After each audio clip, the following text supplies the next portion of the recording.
Let's get right into it. I needed a tripod. I found this lamp with extendable arms. I found these tools, rubber bands, tape, a nail filer. I thought surely I can come up with something. I surprised myself, came up with an excellent solution to my tripod problem. Here's me demonstrating how this works on my phone. Okay, let's get right into it. Here we go. We're starting out with our travel watercolor kits.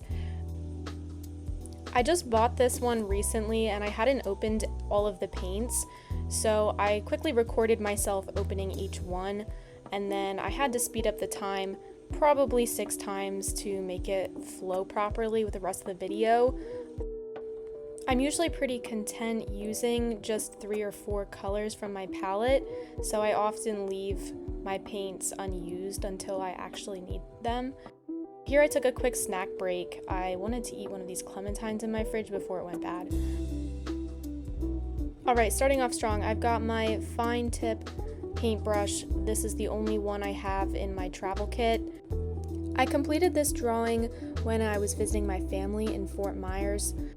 The beach had a whole bunch of shells scattered among the seaweed, and I just walked along maybe 100 yards and collected a few unique shells that I found. The horseshoe crab is one of my favorite things to find on the beach, and this one was really tiny and I thought it would fit really well with the composition that I was aiming for, so I picked that bad boy up, took him with me, and laid out all of my treasures in a pretty pattern with more of the heavy objects weighted towards the back and the sides, and the more delicate objects closer to the foreground so we could get some of that nice detail. I also threw in my little sister's sandals so that I could fully utilize the panoramic extent of my book. An artist that I recently talked to told me that with this type of material, I really should be utilizing the entire space instead of just sticking to the one side of the page.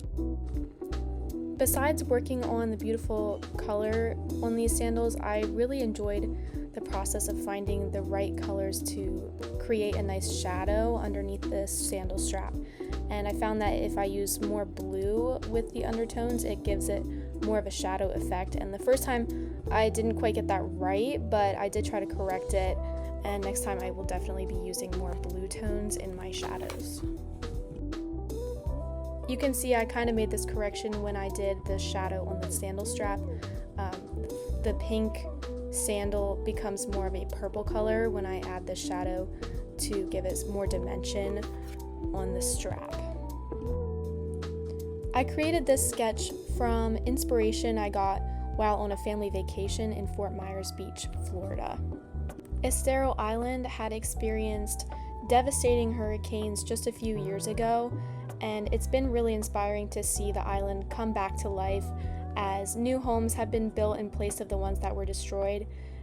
I've also seen many houses listed for sale since the last time I visited. It seems like a lot of people are frustrated with the hurricanes and maybe not willing to pay for those high insurance premiums, but this is still one of our favorite places to vacation every year.